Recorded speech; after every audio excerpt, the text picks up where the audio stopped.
swallow us completely. Take your time and wait for your own light to shine through.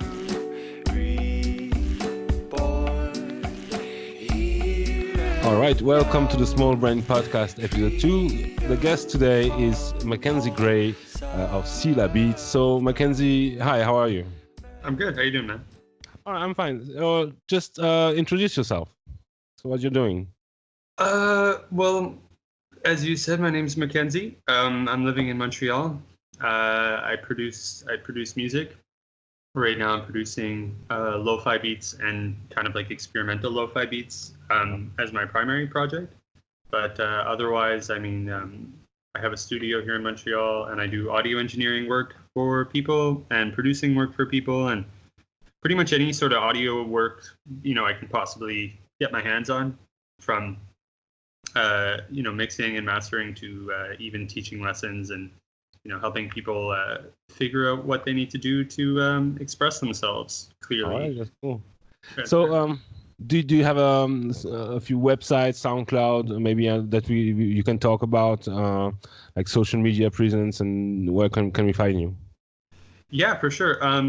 I don't really use Facebook much on a personal level, and then also on an artist level. I feel like Facebook's been kind of dying out for artists for a long time. So, but social media, I'm on Instagram, Sila Lo-Fi Beats, if you're looking, and I'm on SoundCloud, soundcloud.com/Sila Beats. I'm on Bandcamp if you want to download the music. And then otherwise, I mean, all of my music that I have released right now is on Spotify, Apple Music, and all the streaming services that you could find it. So. All right, great. So I've known your music for a little while now. We've been talking for a little while. So I meant to ask. I think we never really talked about this, and I think this is a really, really nice platform to do that. So why don't you tell me a little bit about the way you kind of grew up and how you got into like the very beginning of you making music? Was it something that happened early in your childhood, or maybe in college or high school? Maybe you wanted to pick up girls with a guitar or something. No, I mean, I ended up doing that anyway, but that was never my intention. When so my father has been playing music his whole life. Okay. And when I was really young, my father always tried to get, me or my brother or my sister into playing music. What was he playing? He plays everything, man. He plays drums, he plays bass, he sings, he plays guitar, he writes music. Back in the 70s, he used to play drums and do high harmony vocals for some bands. Nice. But right now, he mainly plays guitar and sings. He writes songs and covers songs, and like a 60-year-old man playing in cover gigs. On small rural Canada. So.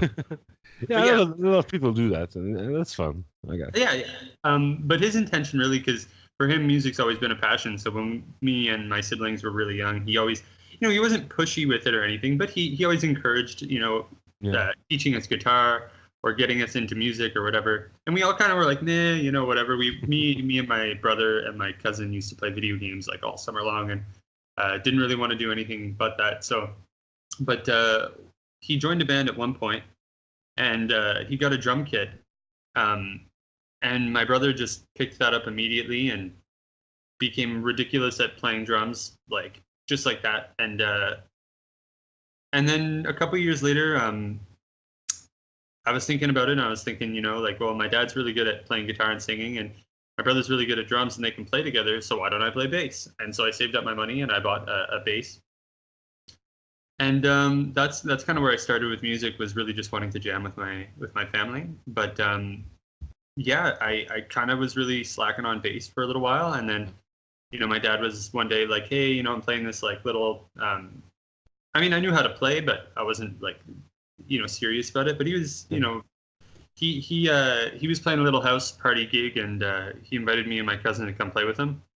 And then my cousin, after I played that show, was kind of like, hey, you want to learn some stuff on guitar? Like, I have these sweet riffs. It was actually Tenacious D that he wanted to teach me. He wanted to, because we were both really into Tenacious D at the time. Right. So, but I mean, at this point, I was like, 12, 13, you know? Mhm. And so then the next day, like, I just, we both grabbed a guitar, and it was like completely natural for me to play guitar. It's weird how I went from like kind of half-assing bass to Yeah. just guitar. I just knew it was like the learning curve was very short. It was like as soon as I picked it up, I could play. All right. Yeah, that's not unusual with the guitar because you kind of have to put the like the all the techniques into your fingers before you can actually play. Usually, when I picked up the guitar, it took me at least 3 months before I was able to play something. Yeah. So yeah, that's surprising, man. And so when was that? Like compared to now, how like you were 12? Like how old are you now? I'm 23 right now. Right. So I'm very bad at math. It's So- like I'd say 10, 11 years ago. All right. So at the very beginning of the internet. Yeah, oh, yeah. Well, that had a huge role in like my own development as well. But to skip ahead a little bit, I played guitar a ridiculous amount, like 10 hours a day for several months in a row. One summer, but like the whole summer vacation, I basically would go in my room, close the door, learn a song, learn another song, just back to back learning songs, and I'd play nonstop. And because I did that so concentrated for a little while, I went from like being okay to being like pretty good, Alright. in a short period of time. And then someone was like, "Hey, I want to cover this Avenged Sevenfold song. Do you want to learn it on bass?" And I was like, "Well, I don't really like metal, but sure." And then I learned the tabs. It was Unholy Confessions. I don't know if you know that song by Avenged Sevenfold, but Maybe if I hear it. I learned that song, and I was like, man, these like bass riffs are really sick, and the guitarists are even cooler. And so all of a sudden, like my brother had been listening to metal, and all of a sudden I was like, whoa, like these riffs outdo all of the like Jimi Hendrix and the classic. Not that they're not good, it's just that like it felt really badass to play really sweet guitar riffs and to be like challenging myself until I get it, Mhm. and it was very satisfying. So started playing metal, and then a buddy of mine was looking for a guitarist in his band, so I started playing in a band called Orange Insanity, which we then changed the name to Our Glorious Dead. And then went through some member changes, played a bunch of shows, and then one of the guys in that band joined another band called You Sunk My Battleship. And at this time, I was getting into playing 8-string guitars. I was really Eight-string guitar, like with two bass strings or something else. Yeah. All So right. I played with a low E and then a B, so it was like E, B, and then standard tuning. And if you're familiar with any like modern progressive metal or back 7 years ago, gent, and I'm not all- really familiar though. no sweat, Like, no sweat. I used to listen to metal, but it was back in the 90s, like, Seattle scene, like Nirvana, Alice in Yeah, Chains, Faith No More, and also, stuff from the 80s, like Iron Maiden, Metallica, Megadeth, that kind of stuff. Nice. But I kind of phased out of metal in the late, like mid to late 90s. And there's still cool stuff, like, but I just wasn't interested that much in that energy anymore. Totally, yeah. And honestly, me too. Right now, like I don't really like when I hear metal, it hits me in a spot that like I really dig it, but I don't actually like write metal or go out of my way to listen to metal anymore. But that being said, a lot of the decisions I make when I produce, I can see that they come from the fact that I was a progressive metal guitarist when I started playing music. Yeah. The melody lines that I choose, or messing around with odd time signatures, like my ability to compose something catchy in an odd time signature, or to have time signatures changing a lot, and to keep everything flowing and still groovy within that, comes from the fact that I started writing progressive metal, because that stuff is like it can be really intricate and at the same time like really delicately put together, Yeah, I know exactly what you mean. Actually, it's unfortunately I'm familiar enough with metal, but yeah, I'm kind of baffled because it, like, now that you say it, like I couldn't have told listening to your music, but I guess what do I want to say? You see, it seems like you spent a lot of time, doing this kind of music, and it kind of got into your bones almost, and then you kind of moved away. Tell me if I'm wrong. No, you're totally right. Honestly, I But mean, you still have like muscle memory, but for the creative muscle. You know what I mean? yeah, exactly.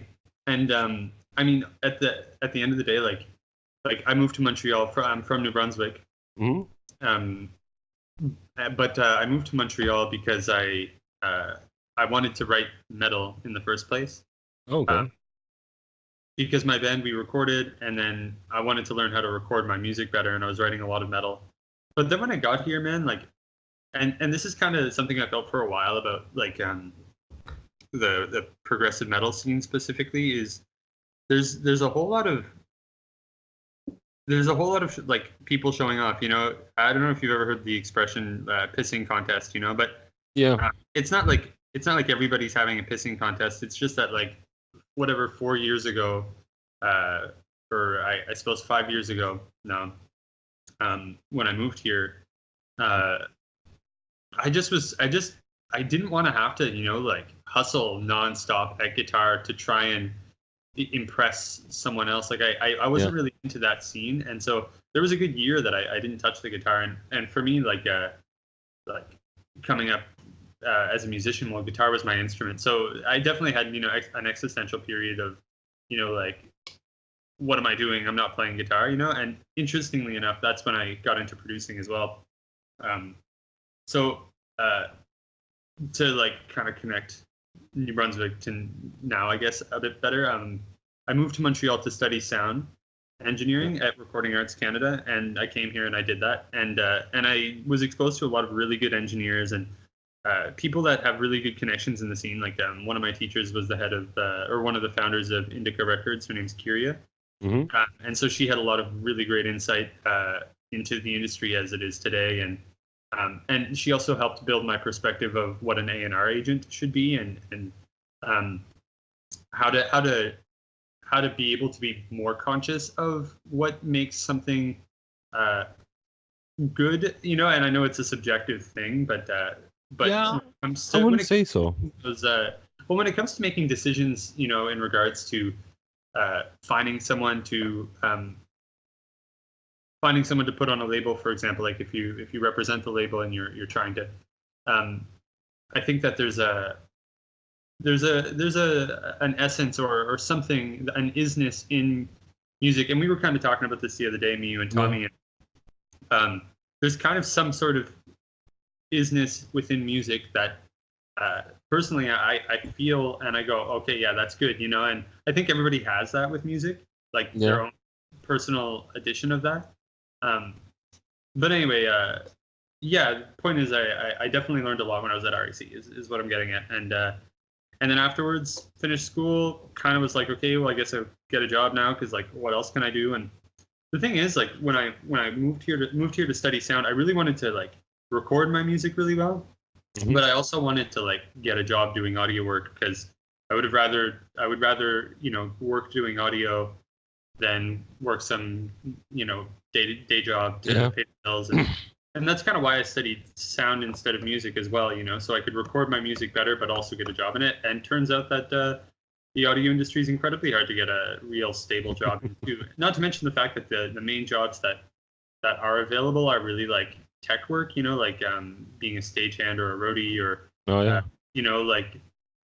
like live sound gigs. There's more live sound gigs, but, like, I like doing live sound, and I still do live sound gigs, but at the end of the day, it's not something that I'm passionate about. Just because it's sound and I know what's going on and how to take care of it, it doesn't mean it actually interests me to do. And so at the end of the day, it kind of just turns back to being just a day job. It's something that I don't resonate with. So yeah, but you do work in a studio, right? Is it your studio, or it is my studio? Yeah. All right.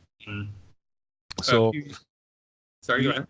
So you kind of got back into actually working with the process of music making, whether it's for you or other people, just contributing to the creative aspect rather than the performing aspect, right? Yeah. Yeah, I'd say several years ago, a friend of mine that I went to school with, his name is Xander. He moved back home after we finished school, and then when he came back to Montreal, he had bought a sampler. And so one day we were like, okay, let's walk around. We'll collect some samples. And we just walked around. You know, we found a broken phone on the side of the road. We started hitting it on shit and sampling it. And you know, we were walking down the street and just hitting poles, hitting whatever, sampling traffic, throwing things in puddles, like really just collecting sounds. And then we went back to my place, and he had Pro Tools on his computer, and we just like threw all the samples into a session, started like mixing them or arranging them in and you know, we both got really into like musique concrète and avant-garde sound art, or I heard someone refer to it as lowercase music, in that it doesn't contain melodic or rhythmic value. You know what I mean? Yeah. And so, so for me, like my involvement with producing really started out as kind of like an experimental sound project. And if you go to my SoundCloud that I have before Sela, it's called Aesthetic Love Master. I didn't know that. Yeah, I was thinking about that earlier, about whether or not you knew that I had this, but there's countless other music there if you wanted to check it out. All right, sure. But there's a bunch of spaces between each letter if you have trouble finding it. So it's I'll send it to you, whatever. Yeah, you send me a link, and if you want, we can put it in the video description. Cool. For this episode. So for myself, when I started producing, I wanted to do sound art because I was really into it, and I loved the textural aspect of using sounds in compositions. Even though, like, if you go and you check out the stuff on Aesthetic Love Master and you go down to where we started with it, it was really unpleasant and really disharmonious, you know, dissonant. Yeah. And as time went on, I feel like that slowly, like, it was like a block of marble, uncarved and untouched, that slowly got refined into what it is that I do now. You know, it's my involvement with using sounds and textures to create music in the beginning was completely unrefined with no direction, and now I consider it to be one of the most important fundamentals in what it is that I do when it comes to creating for Sela. That kind of makes me think. We talked about this the other day, but it seems to me, and this may be bold and probably wrong, but it seems to me like you can get away, like you can get away from diatonicism. I don't know if that's like diatonic music. Mm-hmm. If you want, as a creative statement. But in my opinion, and that's, just to be clear, that's my opinion, and I may be wrong, I may change my mind later, but in my opinion, it seems to me like, however little that I know about music, that the relationship between the notes and the harmony, the way it's built, like as I understand it, the way it's built within nature makes it so that we kind of naturally gravitate towards this like diatonic, harmonious music, whether we want it or not, because it might resonate so much with, you know, just about everyone and everything. And so to me, that it does seem that you started to work with sound, and then gradually, naturally, like almost instinctively, you kind of extracted like the meaning, the most meaningful bits. Like you were saying, like a block of granite, and then you start carving out what's less meaningful. Up until you get to the point where you actually end up with harmonic music, you know, diatonic music. Well, what I've learned from that whole project, from Aesthetic Love Master as like an experimental electronic sound art project, is that you know, when I sample something, or when I hear a sound, any sound really, and this is kind of one of the reasons why I'm grateful that I studied sound and not music specifically. But when you hear any sort of sound, the way I experience sound is as expression. So, for example, like if I, I'm going to make some sounds here. If I take this piece of cardboard, or whatever, and I hit it on something, Yeah. or if I let's say I drag it. I don't know if you can hear that, but I drag it like that on my laptop. When a sound occurs, that sound, I see all sounds as having some sort of intention or some sort of message within them, and it's not like it's telling me some inherent actual literal message, but more so, I see it all as expression regardless. So what I gathered from sounds themselves is that every sound itself is saying something from real sounds into music. And so how this carried itself into what it is that I produce now is that when I am writing a melody line, a melody is like a sentence. It's like if I was to say, the sky is clear and it is a beautiful sunny day. If I was to say that sentence, but I was to say it plainly, the sky is clear and it is a beautiful sunny day. You receive the message, but what's the inflection? I'm monotonous, I'm dull, I'm whatever. And so what if that same sentence is being said by you? Well, regardless, there's so many dimensions to how that sentence could be said, or how that melody line, if you will, could be said. Mm-hmm. And I think that by changing the textural component of the instrumentation, for example, like the stuff I sent you guys the other day that I'm producing, or that I produced yesterday. Yeah. The reason why I mentioned to you when about the keys, how I really like the way the keys are, is because the whole creative process was me really sitting there, and I select an instrument from Reason, whatever, and kind of just like mess around with it or whatever until I found a melody line that to me sounded like, that's what that instrument's trying to say. That's what the texture of that piano is trying to say, is that melody. And that's where the song begins, is with, I like the texture of this, but what's it trying to say? I find the melody, I go, yes, that's where it is. And then once I loop it, I kind of, I don't pinpoint it and go, it is saying X, Y, or Z. I let it express itself. And when I make all decisions for selecting all instruments afterwards and for organizing the entire session afterwards, I make sure that every instrument, from my kit to my bass to my other synths, or if I add vocals to the track, I make sure that every single thing is saying the exact same, delivering the exact same message with a slightly different voice. And that way, when I select, let's say, two different pianos, like those tracks have two different pianos, bass, a kit, and then, a couple little vocal samples here and there. They're all communicating about what it is that the song is about and what the intention is about through not only the melody and the rhythm, but through the textures that are chosen and how the textures layer together. I think that when, for example, when you have adjectives as being a component of your composing process, such as crunchy, squishy, soft, gentle, all of these different ways of articulating how the sound is being delivered, then there's no limit to how you can layer those things.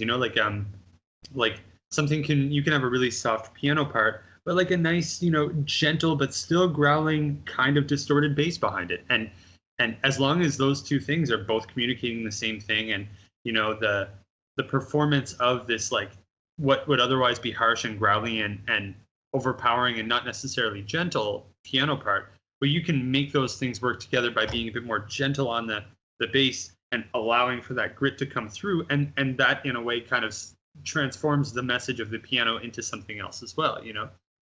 So tell me, regarding that, I'm wondering, can you explain a little bit more in detail, like how do you go from, say, an adjective to actually getting the sound?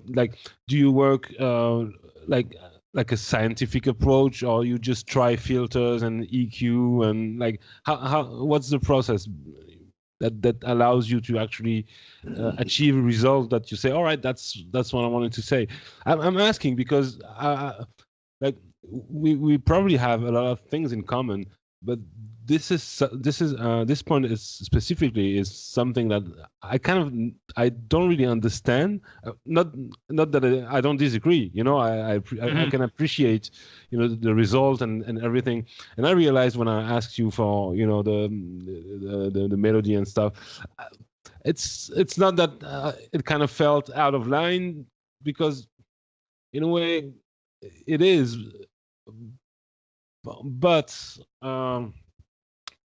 yeah, I don't want to be apologetic about it, because we kind of in this adventure together, and Exactly, I want to get to know you also, and by maybe meddling with your music and let you meddle with mine, we kind of get to know each other at a level that we probably wouldn't achieve just by talking or writing, or and so I wanted to ask, what was the process behind, all right, maybe you have a melody, you play on a piano with a basic sound, and then what happens?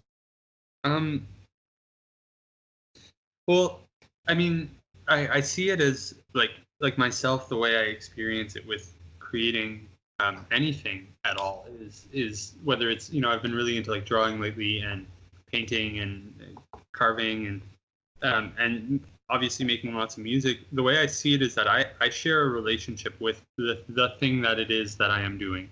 And that's kind of something I carry with me in all things that I do. It's like I work at a cafe right now. Well, when I'm working at the cafe, I share a relationship with the coffee machine when I'm making a coffee with that machine. I don't see the coffee machine as some inanimate object. I see it as, and this might sound strange, but I see it as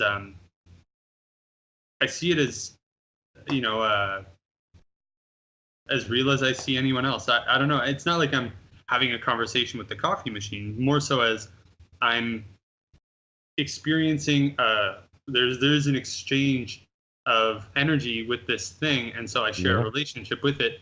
And so in that way, I can kind of experience to some capacity what, and maybe this isn't the right word for it, but what the expression is of something like a coffee machine, like what is the design, how is the design of this machine expressing itself? What is being expressed through the decisions of this machine? And so when it comes to music, because it's the art form I've been refining for the longest, I have this relationship with the music where when I write a piano line, I don't see it as my piano line. The piano line is its own being. It is its own entity, its own occurrence. Like I as a being am an occurrence of reality, an occurrence of the universe, and so is a piano line.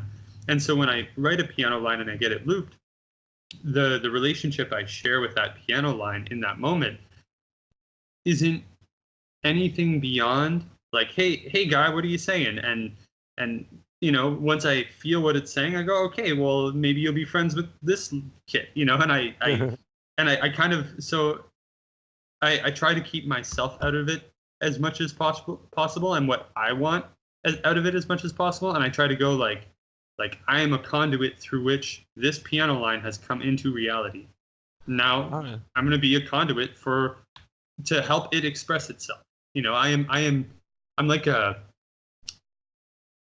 guide, grabbing your hand and walking you down the road from one signpost to another. And then once I get to the end, I let it go and I release it out into the world. And I'm like, enjoy your expression, because music is fundamentally expression, and it doesn't have to be my expression or my message, more so as, like sometimes I produce music and I don't ever release it. I don't show it to anyone. I'll make a full track. I'll put 10 hours into it, and its existence as its own thing within itself, that's it, is sometimes all it really will ever need. It needed to come into existence, So it's hard to really say, because there's no real like logic that I can give to you, no real like concrete answer as to how I go, oh, this melody line would be good with this other melody line because I'm not using any theory beyond what is this melody line trying to say, and how can I help it say that through the form of song. All right, so it's definitely not something that we could qualify as an intellectual process. It's more like Intuitive. yeah, intuitive. Like it's funny, because I can actually relate to some extent with the relationship with like the tools that you're using, because I often talk about I really like synthesizers and things with knobs that make sounds. Nice. And the reason, like, it's very funny because I've had a few of the a few synths, all along my life, and I'm always kind of like this. It always takes some time to build a relationship with the instrument, and once there's almost comparable to trust, then the instrument, like we can have a conversation, but I have to learn the language of the instrument, and I have to learn, what kind of, the tone that it's using, and the tone of the voice, if you will, if you want to take the same, like, what does it say, and how does the language, like a foreign language, you have to learn the language, and once you get to learn the language, you can express yourself in this language, but also, like, it's not just self-expression, it's also conversation. And like the way I go about things is just try and create context in which like control chaos, like create some say boundaries, but within those boundaries just let the music express itself. So I see my job as, I need to become a master at creating the boundaries, so as kind of chaos can kind of express itself. Like, you create the balance between chaos and orders, right? And order would be the boundaries that you create through technique, music theory, that kind of stuff. And the chaos is how the music wants to express itself. Yeah. Within those boundaries, so you kind of come up with something that may end up in balance, and in which case you end up with a track if you can maintain the balance between all the components. But sometimes it doesn't. But it's funny because I think we have a few things in common. But the one thing I would say is the belief. I don't know if it's an understanding, because we never know, but the belief, at least, that music is not, like, it doesn't belong to the musician. The musician will be more like a vehicle, like a transmitter or something, exactly. that you kind of get some, let's call it, information from some place, somewhere, not exactly within the universe, but still, within our plane of being. But then you allow it to, like, express itself into the world and impact and connect with other people. It's funny because still, like, your music is your music. It's not your music per se, but you can tell when I can tell when I listen to music that you've produced, since you like to use the word, and and I can tell it's that you were involved, in a way. But it's kind of contradictory, but it makes sense. Like, music isn't yours, but you as the vehicle is, like, you define. Leave an impression, Yeah, but because I mean, pure music is, I think it's in itself, like, raw, like the raw material from which music comes from. Maybe it's just too complex and to be understood, but we can take little bits of this material that kind of makes sense within our own lives and through our own view of the world and culture and everything, and allow them to express themselves and carry a message that we feel is important. Totally. So And I feel like we're on the same page about all this stuff. Honestly, what you were saying about synthesizers and learning the language and then being able to express in that language, and as well what you said about setting boundaries for yourself. Those are definitely two like components that I try to incorporate in everything that I do. Like the boundaries I set, however, are less like deliberately theoretical as far as music theory goes, and more so like for example, like the tracks I sent you yesterday, I had set my intention to straight up just produce like a good old fashioned lo-fi hip hop beat tape. I was really like want something that's simple and that you can listen to and it would be good on your phone speaker, but if you have something that has low end, well fuck, there's some really solid low end there too. Yeah. But I didn't want it to be complicated, and I wanted it to be just straight up like lo-fi hip hop to chill to, and so the boundaries I set for myself doing that was that the boundaries that I had set up. But in regards to what you were saying about kind of being the tool through which music comes into fruition, I think what I was saying before about being an A&R person and the whole idea of being able to tell really outstanding music from good music or from okay music is being able to see how much of the people involved with it are actually showing in the music. Like when I listen to music and I feel like the music is its own thing and it has nothing to do with any person. It just exists as a gift to all people that could possibly hear it in its own as an expression. That to me is when I'm like, okay, yeah, this is solid, because it's what the word you used was pure, and I don't know if you're using it in this context, but that's what I feel is pure music, is music that like I can see when I used to write music that there was so much of my own ego and my own sense of self and identity that I was superimposing and projecting onto the music that I was creating, that it was never complete and it was always too conceptual. As soon as it became way too conceptual, then it lost that trueness. I wasn't truly expressing myself. I was expressing what I wanted other people to think about me, or what I wanted, like especially as a progressive metal guitarist. It was really like I don't know at any point in there if there was genuine longing to express myself beyond some sort of weird social approval. And then when I kind of realized that chasing that social approval was not something I was really down for, I took a step out of I don't even write metal anymore. It's like it's because I wasn't expressing myself through metal, and what it is that I do now is expression. It's I can serve as the conduit to bring musical gifts into the world to give to people, and I see it as just that. It's but also but I wouldn't I may disagree with when you talk about the ego, because I don't really necessarily, and maybe I misunderstood you, to be fair.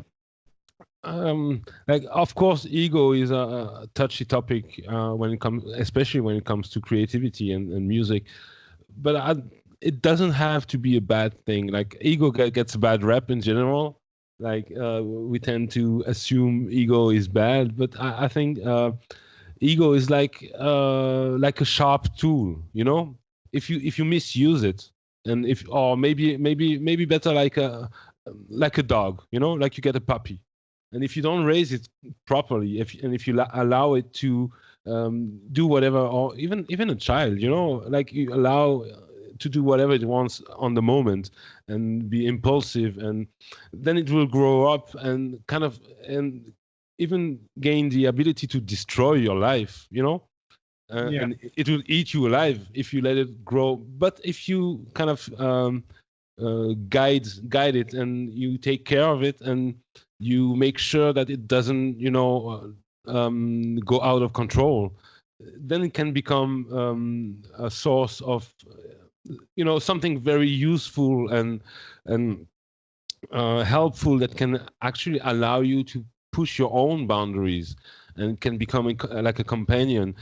But you still always have to keep it in check, because it can be struck by anything at any moment. And ego, like your ego, is maybe your vehicle, and it kind of it can easily take control over you and become very ugly and destructive. But at the same time, I feel like, from my experience, it doesn't have to be a bad thing if you treat it with respect, and if you like kind of teach your own ego about what is acceptable and what is not. Then I think it can become very, very helpful in life in general, and of course by extension in music.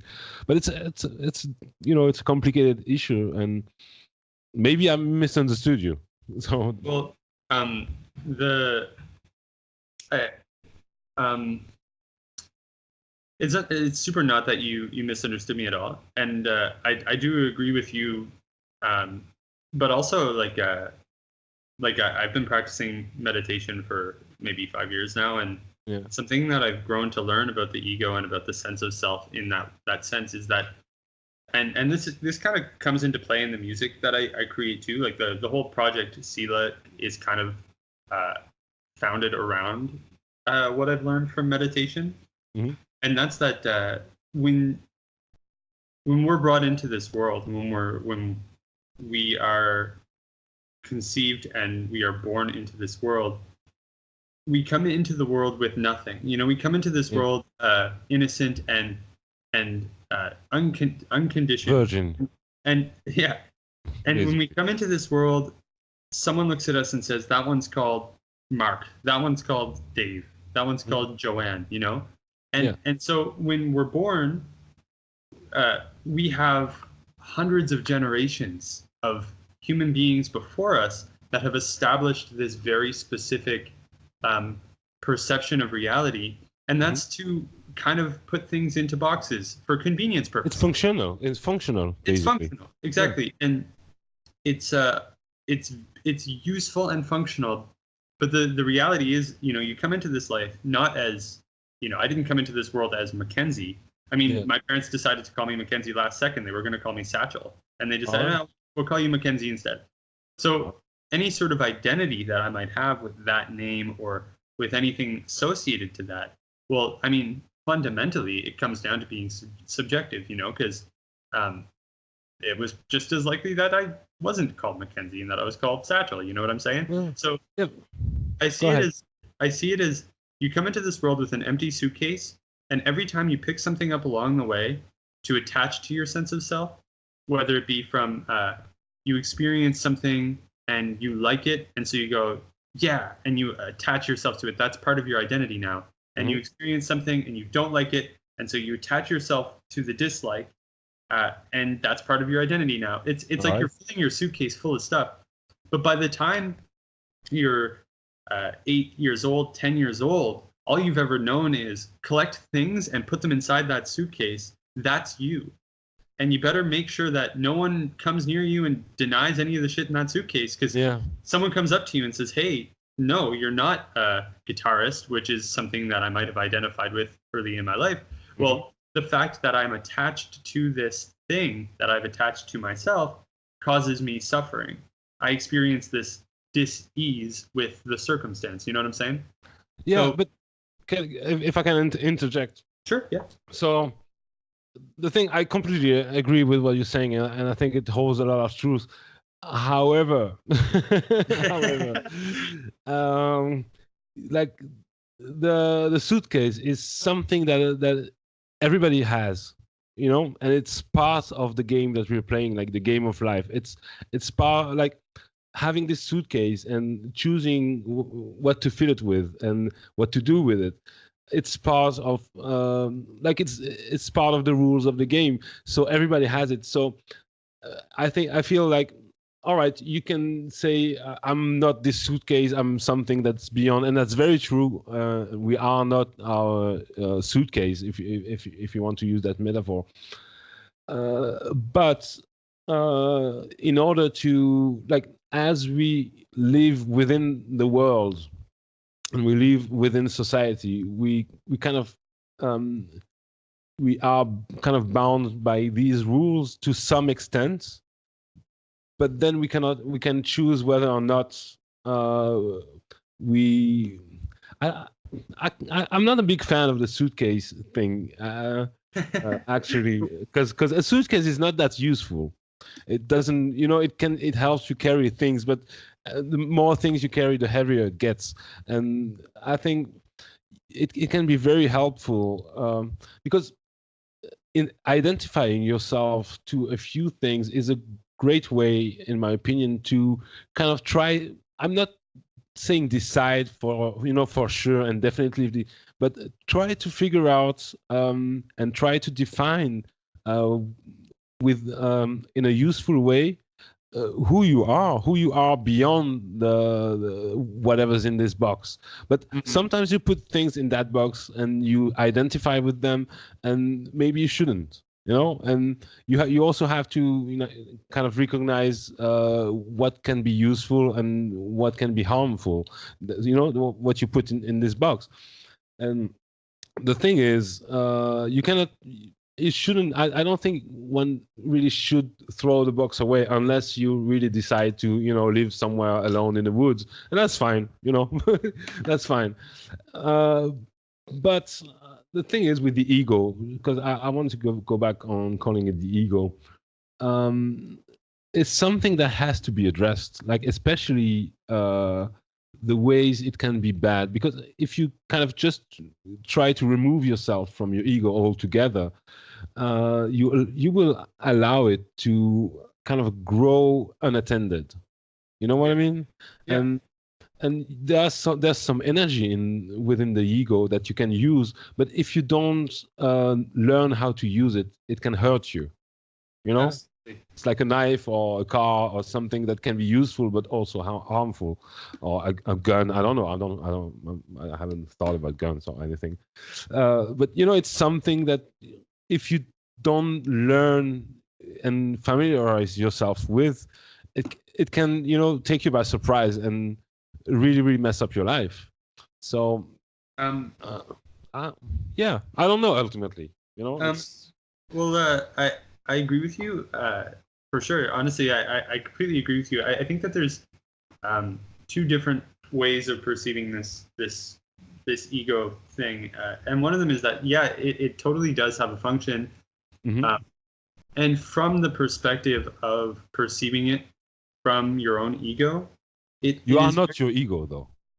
But of course, and I think that's, to me, what it really comes down to is that the truth of the matter is that the ego is subjective, and it's not so much about its functionality or about its how it has a real practical purpose in the world. But the way I see it is it true? Is it 100% objective? And what I've found is that all of the things that I attach myself to being my ego and the character that I've associated with, they bring about a lot of suffering or temporary joy. Nothing substantial or real. And so what I've found, elaborate? Yeah, for sure. What I've found through meditation is that when you experience moments of no thought, when your thoughts are gone and there's no inner monologue or dialogue, and you exist purely as presence, just a present moment awareness with reality, you are in direct connection with everything that is, without something in the way. And so the ego itself keeps you one small fraction.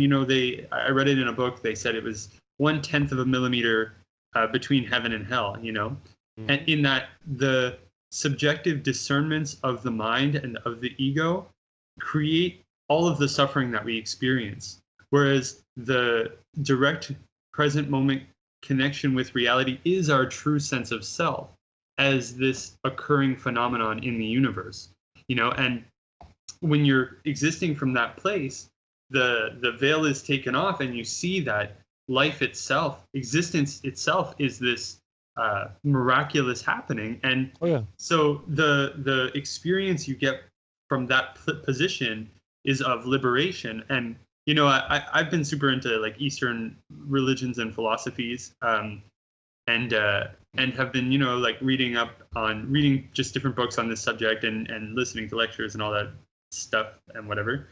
And I've met a lot of really wise people in the past 5 years or so, and for myself, the experience I have is, or the relationship I have with my own ego, is that it is the product of subjective conditioning, which has been given to us as a result of generations upon generations upon generations of subjective conditioning. The fact that the first experience we have coming into this world is a label, is a human construct. I mean, I live in the city. You live in the city, yeah? Yeah. Yeah. Which city do you live in, by the way? Right now, or the city? Yeah, just in general. I'm just curious. Yeah, I spend a little time in Tokyo, Osaka, in Japan, and Nice. other than that, some places in France like Strasbourg, Metz, stuff like that. Yeah. So For the most part, I've been a country boy. nice. Same actually. But what I see when I live in the city is the same as this idea I'm talking about. When I'm sitting in a house right now that is the product of human consciousness. I step outside, I'm on the street. It's a product of human consciousness. I have to get in a vehicle and drive for at least 45 minutes or 30 to 45 minutes to touch something that has not been touched by humans. And even then, I'd have to drive another 45 minutes to find something that's not touched by humans, that I can't hear humans doing something somewhere. You know what I mean? And so... Yeah, I kind of know what you mean. But it's all right. Can we backtrack just a little bit, because it's getting very interesting. But there's one point I wanted to kind of ask you about. You were talking about suffering in relationship to like stuff that you kind of put in your suitcase. If I get it right, just correct me if I don't. Yeah. Like stuff that you like burden yourself in your suitcase. There can be sources of suffering. All right. How would you define, if that's correct, if I understood you well, how would you define suffering? I would define suffering as being a dis-ease with reality. Feeling dis-ease. It doesn't have to be like a tremendous suffering. Suffering is often seen as an exaggeration, but more so as in you experience displeasure because of these things. For example, and this one is kind of a weird one to grasp, but let's say you insult me, let's say you take a personal stab at my ego, and you say, I think you make terrible music, and I'm sitting here. If I'm attached to, and that's part of my baggage, if I'm attached to this idea that who I am as a being has anything to do with the fact that I make music, then I will take what you say personally, and I will be upset about it, and I will experience. It actually happened to me when I was younger. But that's it, and we experience these things every single day. It doesn't have to be a personal stab. It can be a thought we have that we're not aware of. When we attach ourselves to anything, life itself is change, and because in life everything is constantly fluctuating. As soon as you attach yourself to something, you set an expectation, and when your expectation is not met, your expectation gets the energy of that buildup gets converted into something that creates displeasure.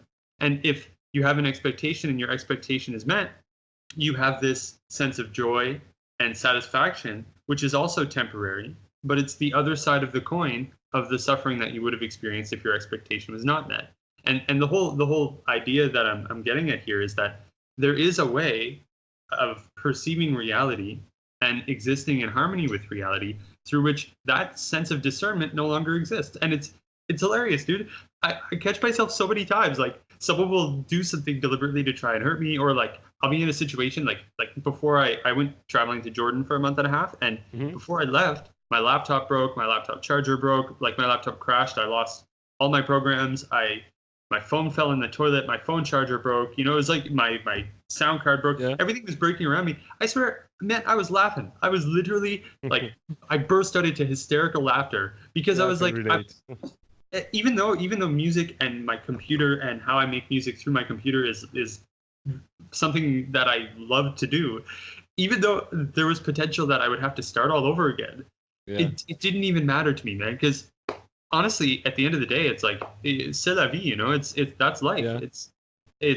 It's random, and I'm not attached to any specific way of it being. You know, if you told me today, hey man, like, yeah, I know we've been talking and we like to collaborate on music, but like, I don't want to talk to you anymore. I'd be like, all right, man, cool. You know, no disrespect, no beef. I'm just not attached to any particular outcome, and as a result of that, the only way I can do that is by addressing the truth that as long as I am attached and as long as I have expectations, I'm existing within this subjective idea of I'm projecting what I want to happen in reality and life onto the universe when the universe is capable of taking care of itself. It doesn't need me to control. You know what I'm saying? Can I tell you a little bit about my experience regarding this particular kind of like this moment in the conversation?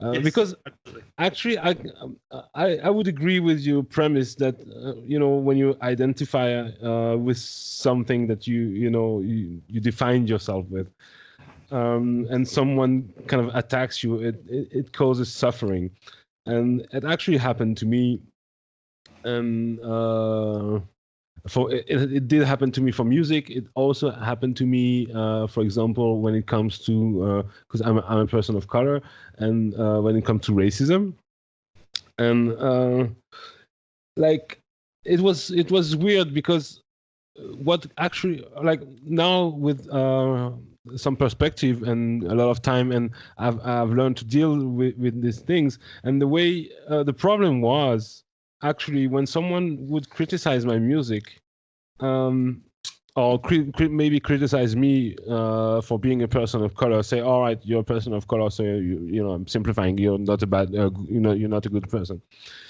The problem wasn't, like, the suffering didn't come from them. It did come from my own insecurities about, all right, maybe, you know, deep within, maybe am I really a good person, or am I just, you know, a normal person, or even a stupid person, an egoistical person, or is my music really that good, or maybe what this person's saying to me holds some kind of truth, because I wasn't working that much on my music. I wasn't really learning or you know, trying to get better, and you know, so what I did, without knowing if it was right or wrong, but you know, well aware of the suffering that I was enduring because of, you know, these statements, I took it upon myself to ensure that this wasn't true.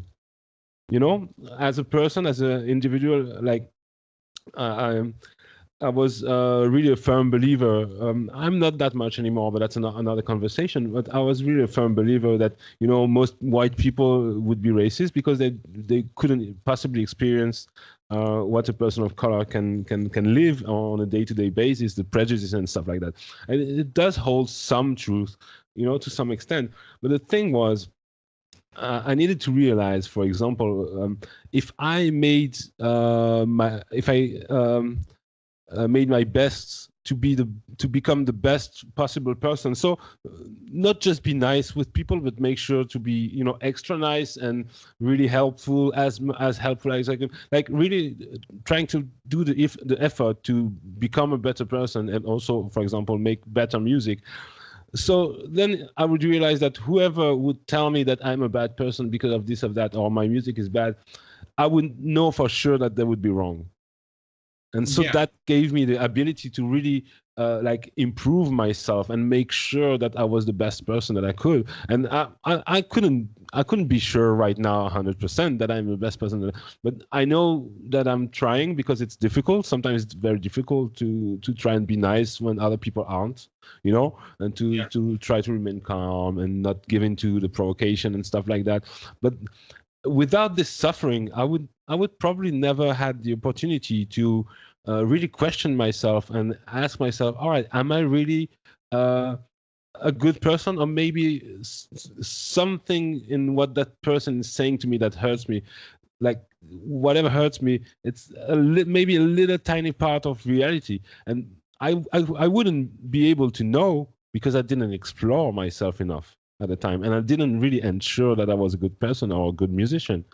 So it really pushed me into trying to become better, and now I still like experience people who have prejudice or just don't like my music, and it happens every now and again, and that's fine because I'm doing my best to be a good person. I'm doing my best to be the best musician that I can, and if people cannot appreciate that I'm doing my best, maybe the problem is with them, and I shouldn't be worried that much, like angry. I should rather I'm not angry at people anymore. Like I just feel sad when people are stupid and mean. Like I cannot be angry because I realize that they I only have to live with them for a minute or so. They have to live with their own anger and fear and insecurities for all their life. So all that I can really feel towards like mean people is sadness and a little bit of pity. I kind of want to help them, be happier, and Yeah, so totally. suffering, like, I think it's a very important part of life, because through suffering, and whether it's unfairness, injustice, that just life happens to you, get sick, or you run out of luck at some point, or it can also be suffering that you decide to go through voluntarily, like you make sacrifice to better yourself, to better your life, and to try to make something. For example, for your music, you work hard, you get cheesy job, you save up, you eat pasta for months on end so that maybe you can promote your next album or something. So that's something that really transforms us, suffering. And it's I think it's a part of life. We'll never get rid of suffering as long as there are human beings. And same goes as malevolence, for example. We'll never get rid of that. The best we can hope for is, one, make sure that we are not the one who are causing the suffering. And that is difficult. That requires effort, because it's so easy to be mean to someone, to be angry, to be, it's very easy. And then also make sure that whatever suffering we go through, we kind of look within ourselves on how we can actually improve, as to how prevent this specific suffering to ourselves, but also others. Yeah. But it's not something that I don't think will ever make disappear from the face of the earth. Suffering. But the best thing we can do is raise our awareness as much as possible about what it is that within ourselves causes the suffering to occur when it occurs, and to do our best to evolve from that. And that is the ego. That is the ego, basically. And I would agree with you, because your ego doesn't want to realize that, maybe you could do a little bit better. Maybe you could become a better musician. Maybe you could be a better person. But maybe you don't make the effort enough. Maybe you don't persevere enough. Maybe you don't work hard enough, and maybe you don't get early enough in the morning. And this is where the resistance. This is where the ego resists. Well, also the ego itself is, because it's its life form exists through the means of thought and through the sense of self, whereas a state of meditation is no thought, no self. They're like oil and water. And to the ego, when you try to sit still and meditate, it just squirms. It can't sit still because you're trying to essentially silence it. Yeah. You're trying to make it go away. And I do completely agree with you that suffering can bring a powerful transformation. For me, it was the suffering that I've experienced in my life that brought me to meditation in the first place. Yeah. But I don't necessarily think that all evil will be gone from the world. But I know that for myself, I accept full responsibility for the emotions that I feel when presented with reality. And because I can see that a lot of it is something that I can take control of and help resolve or stop before it even starts through cultivating my awareness of reality and cultivating my perspective that I carry with me and And through actions also. Of course. Through actions. I think, I'd like to tie this topic into the project Sila, because I don't know if we ever discussed it, but Sila in Sanskrit means purification. All right. And, I didn't know that. So Sila is purification. Samadhi, I have a track called Samadhi and a track called Panya and another track called Sadhana, right?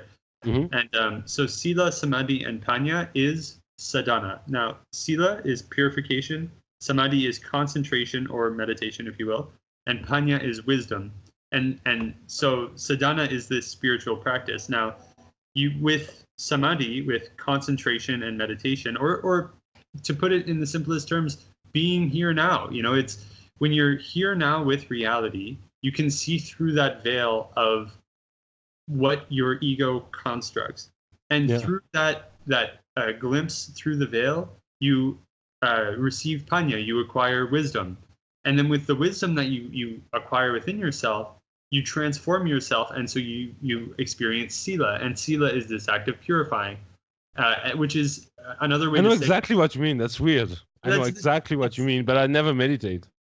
But that's it, dude. It's like, for me, it's I experience direct reality. I'm fully engaged and involved in whatever it is that I'm involved in while I'm involved with it, because I can say that is the experience of whatever it is I'm doing right now is the truest universe, the truest truth that I could ever experience in reality is this moment here.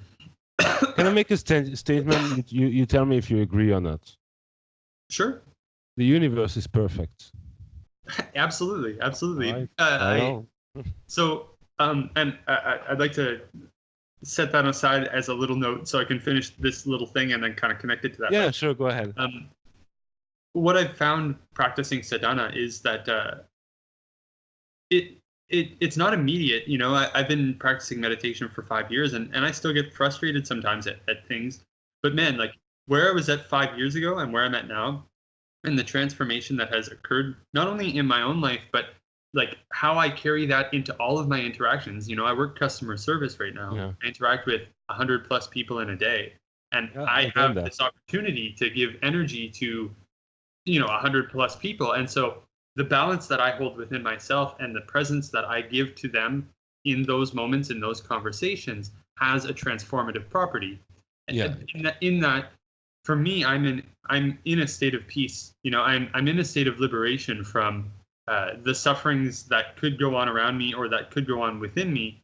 Mm-hmm. And when I function from that place and I coexist with reality, it allows others a glimpse into the peace that they could hold within themselves, because the peace that you are looking for does not come from outside of you, but it comes from inside of you and how you perceive reality.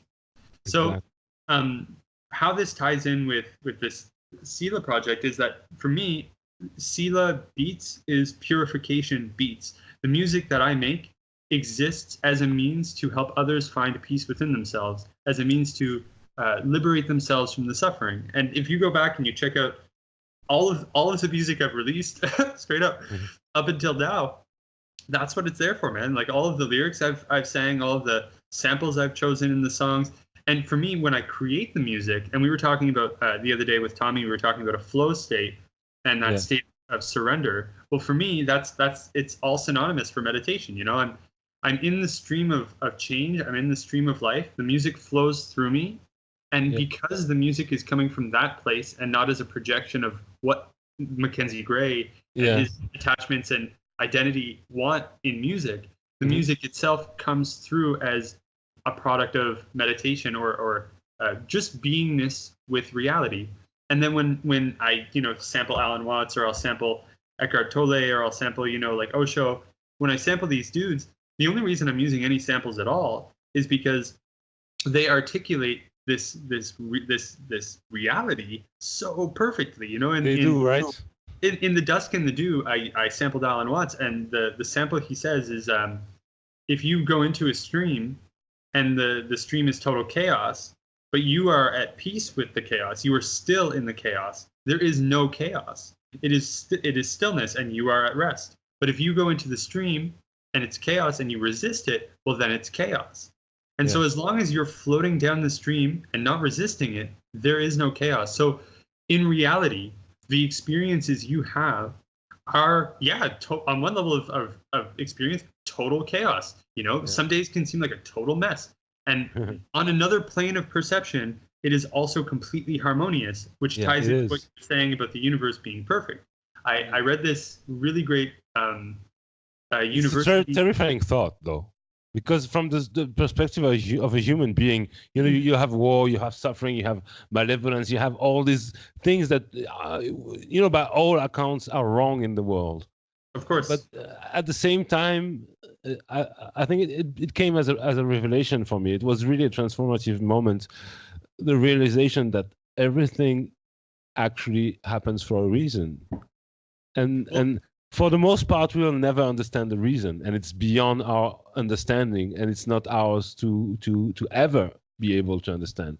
But just the realization, and again, this is a belief. I'm not saying that it is the truth, but it's a belief, and it's a very powerful belief, and it's a useful belief, because it kind of allows me to say right now that I live a very happy life, and I wouldn't change my life with anyone else for any reason.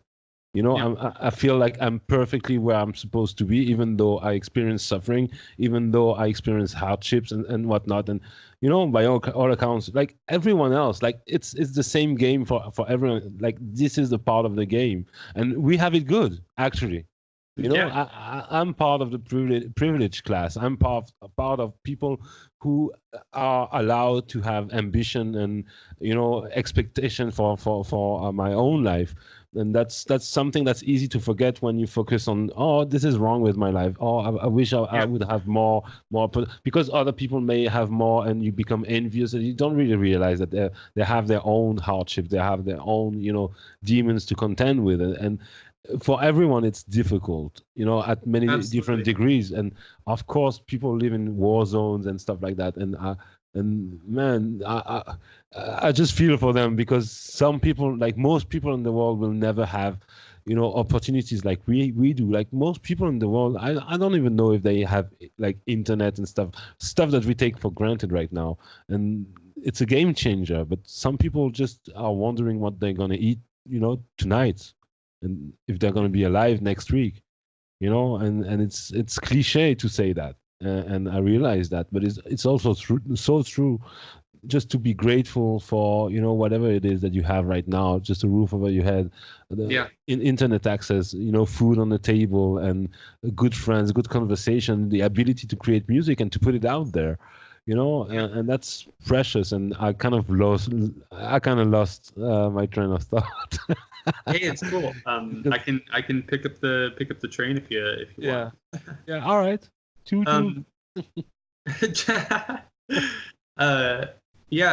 I completely agree, man. I think that if you think about it on a very literal level, if the universe in its entirety, everything that we know in the observable universe was capable of any capacity of inconsistency or any capacity of flaw on any scale, it wouldn't exist. It wouldn't exist. It would collapse upon itself. Exactly. And so even though we perceive ourselves as separate and having, the whole topic of do we even have free will is a whole conversation on its own. But the whole, basically, if anything you could ever do, or anything any human being could ever do, or any creature on Earth could ever do, could have any capacity of being the wrong thing, then the universe would collapse upon itself. It would cease to exist, and that is a profound realization, because no one wants to say, it's not like I'm saying, poverty and famine and war are a good thing. I'm saying that, of course it sucks, but simultaneously it is actually still completely in harmony with the universe, and that's not an opinion. That's just fact. It is the harmony of the universe. That's why it is the case. So it's very difficult to say things like that, because it's so easy to be misunderstood. But that's the thing, what it comes down to is that people are so ready to hear me say that war is harmonious, and they're ready to, everybody's got their guns loaded to say, who are you to say that? You know, everybody's ready to be defensive.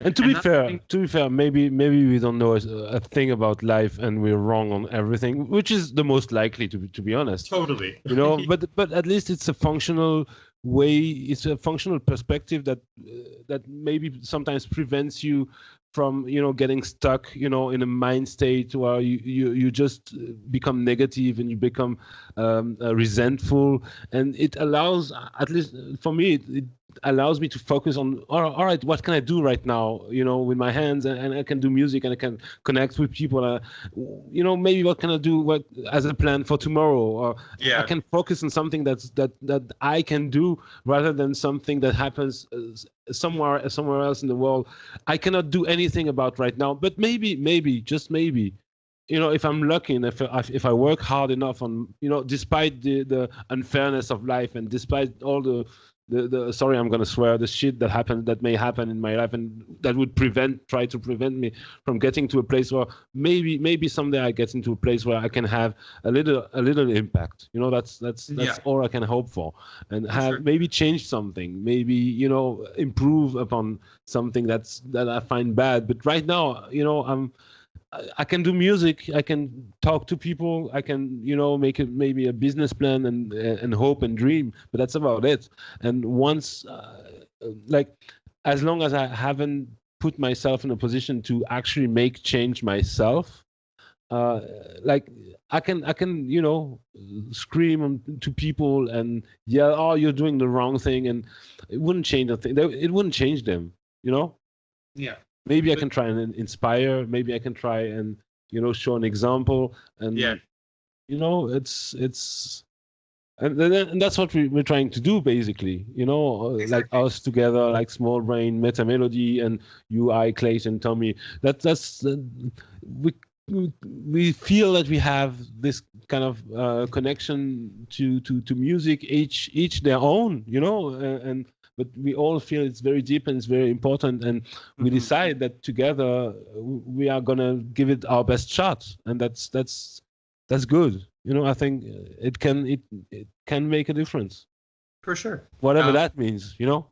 Yeah, man. Honestly, like, then it's free will and it's subjectivity, and then, all right, maybe everything is written, maybe we decide, and these are questions we will probably never know the answers of.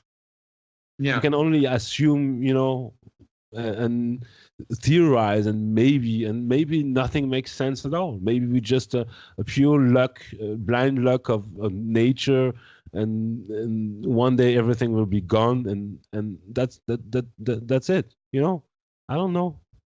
Well, there's no way to know. Sorry, go ahead.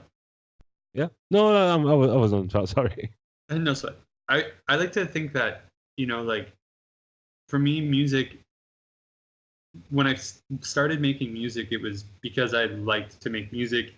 And then there was part of me that wanted to receive some sort of recognition for a while. And as I grow, I realize that the harmony between what it is that I experience when I meditate and what it is that I give when I create music and give that to the world are completely in sync with each other. Because, you know, for me, the deeper my sadhana gets, the deeper my spiritual practice gets, the more I feel like what I experience as a state of liberation gets conveyed into the music. And for me, what the reason I'm making music in the first place, or the reason I'm using music as my platform to express this idea, is because I want to help other people find peace within themselves. Because I think that peace within ourselves and living in harmony with the universe and with others is the core to actually creating fluctuation and change in the world. You know, I could, on a very literal level, give my money to someone to support them for something, and given the circumstance, if it helps, of course. But the long-lasting change that I think our world needs has to be an inner revolution that we all experience within ourselves.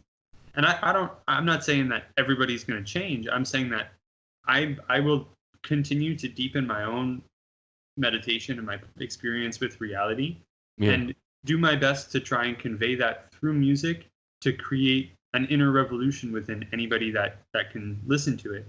You know what I mean? It's funny because you and I, well, there are two different things I wanted to say, but you and I, like, I'm not exactly in the same direction, but it's I think it's close enough, because like what I want to express, like I want to express through my music is more to help people realize that life is much more than what they can actually see and define as life. It's much deeper than that, and that is what I'm trying to convey through my music. For sure. But back on the other thing, are you in any way, well, you probably know about the guy, but are you in any way familiar with the music of Frédéric Chopin, the pianist? Not in depth. I mean, like when I was at RIC, we studied Chopin a little bit, but Yeah. I'm not like. I think you should get into it, because of what you're telling me, and it seems to me, and maybe I didn't properly realize, but as you're talking to me, and I'm really very much a big fan of Frédéric Chopin, and I'm trying to play some on the piano, and I've had some very deep, like, contemplative experience with Chopin that make me think that you would definitely connect with his music on a very deep deep level. Thank you for the recommendation. And yeah, it's because it's very, like, it's very beautiful music, of course, you know, it's very romantic and nice harmonies and stuff like that, but it's deeper than that. There's something to this guy's music there's one more, or maybe an infinite number of more layers behind what appears to be, you know, very nice music and very beautiful music. I think, yeah, give it a shot. Give it a shot. I think it would talk to you a lot. I'm very convinced. Cool. So now I lost the train of thought again. Hey, it's cool. I feel like our conversation has come to a beautiful sum. You know, like I feel like I've expressed everything I wanted to say about that topic, I guess. Yeah, there's probably more, but maybe another time, and maybe, you know, like, listen to this conversation. I will listen to this conversation again. And cool, because you know, we already knew each other, but I feel I had the chance to get to know you a little better. And oddly enough, we had very, very similar path through life, through childhood, and you know, being teenagers and playing in rock bands. It's very fun because we had very close path, and even, you know, going from being a guitarist to becoming someone who actually records music and create, and the relationship that deepens, you know, the relationship with music that deepens and that becomes almost like, for me, it's I'm a little bit wary to use the word, but for me it's almost a religious experience. I don't want to say spiritual, because I think religious would be a more defined version of spirituality. In my opinion, for myself, this is not something I would try to convince anyone else of. You know, this is how I found my spirituality. And I was, you know, I went through atheism. I went through, you know, being forced to go to mass, and I went through, you know, calling myself spiritual, and now, oddly enough, I'm kind of, I didn't expect that, but I kind of went back to at least on a rhetorical level, to religion. I wouldn't say, you know, I'm not going to mass, I'm not going to that kind of stuff, because I think there's, you know, the spiritual aspect and personal, individual aspect of religion, but also the cultural aspect. And I'm pretty much, I don't really agree with the cultural aspect. I think it lacks actual spirituality, but again, that's my opinion. But I still can appreciate the rhetoric. Yeah. You know, it's useful rhetoric, you know, and then, all right. But yeah, music is definitely, for me, it's definitely a religious experience. It feels that important, like, and it shows in the music that you make. you know. Well, thank you. Yeah, maybe. I don't know.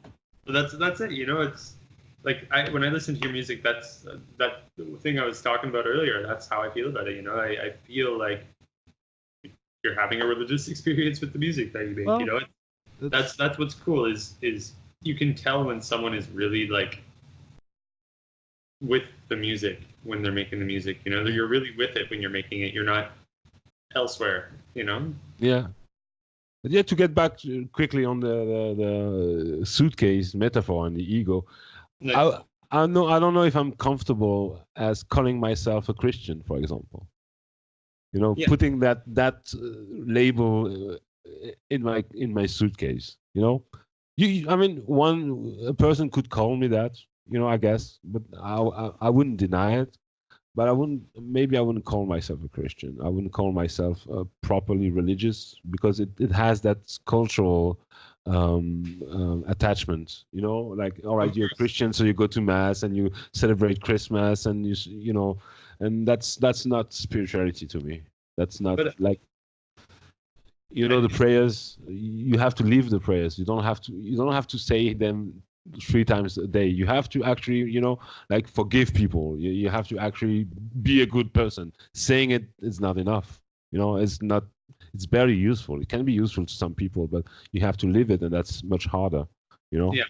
It doesn't have doesn't have anything to do with actually go to mass and following a dogma and stuff like that. Well, that's it. There's I think with all religions, there's dogmatic practice and there's true practice. You know, like I think that in the core essence of all religions, there is a true practice that hits the spot. You know, that is honestly like what I would imagine is the true intended purpose of the religion in the first place. And then there's the kind of blind, societal, conditioned, dogmatic. You're part of a team. And your team is better than the other team, and you root for your own team, and that's bullshit. I'm sorry. And not only that, but your entire sense of how valued you are to that team is dependent upon your spreading the word of Christ, or whatever. It's I think ultimately, like I totally get where you're coming from, is what I'm saying. Yeah, it seems like, it's kind of shortcuts to live your life. Like, you do that, and everything's gonna be fine. You go to heaven, whatever. It's not that easy. Yeah. It's not that easy. Life isn't that easy. It's not something that anyone has ever figured out. And exactly. Probably never will. We all just take our experiences and go, well. Yeah. We try to make sense. Try to make sense of it. Yeah, we experience life and we reduce suffering, increase meaning. And that's who knows. It doesn't really matter. You can be nihilistic about it, and nothing really matters. But what's really nice, and it's someone who said that on another podcast. I think it's Professor Brian Cox, who said actually it's a take on the meaning of life, and I think it's very deep. Is what the meaning of life is whatever life means to you, and exactly. I think that's very deep. Because we, as conscious being, we create meaning. That's what we do. Like, nothing else creates meaning. We do. The universe, life, Earth, and the country. It means something because it means something to us. If we are removed, then it wouldn't mean anything to anyone anymore. Exactly. Well, this is a really random contemplation, if you will, but I imagined, what if I was the last person on the planet, before? Yeah. And I was like, well, I'd just be making music for myself, I guess, at the end of the day. If I was to make music, it would only be for myself. And, even though that's an impossible scenario, being the last person on the planet and being able to just continue to do regular things. But, you're going to get eaten. Yeah, or something, By a lion or something. Even though that's a weird hypothetical, I still find it kind of important to keep in mind, because the principle of why is it that you're making music in the first place kind of comes back. And for me, it comes back to helping myself liberate myself from the suffering I experience, and helping others find that too, you know. So just a question, like, this is something I can never really understand. Like, I can understand that if I was the only person on earth, I would probably do some music still, but I don't know if I'm sure of that. Like, I know that I appreciate music, but do I appreciate music because it allows me to connect with other people on a very deep level? You know, I think that in the sport, that's why I do it too. So if there's no one else around, like, is there really any need for music? Maybe there is, you know, as a way to find yourself. But then again, going back to the ego, like, what is the use to finding yourself if you're all alone? The reason why you find yourself is so that you can better interact with other people, and you can, you know, have a better influence on the world and other people, and maybe inspire others, you know. So you cannot really remove your existence from your ego, and you cannot remove your ego. Like, of course, it's mostly cultural, but still it's something that we all have, and like, we all interact with our ego in one way or another. Either we control it or it controls us. And I think it's our way to, it's our interface with the world, you know. Ego. I understand. It's something that we must take care of, you know. All right, so, well, an hour and a half. That was nice.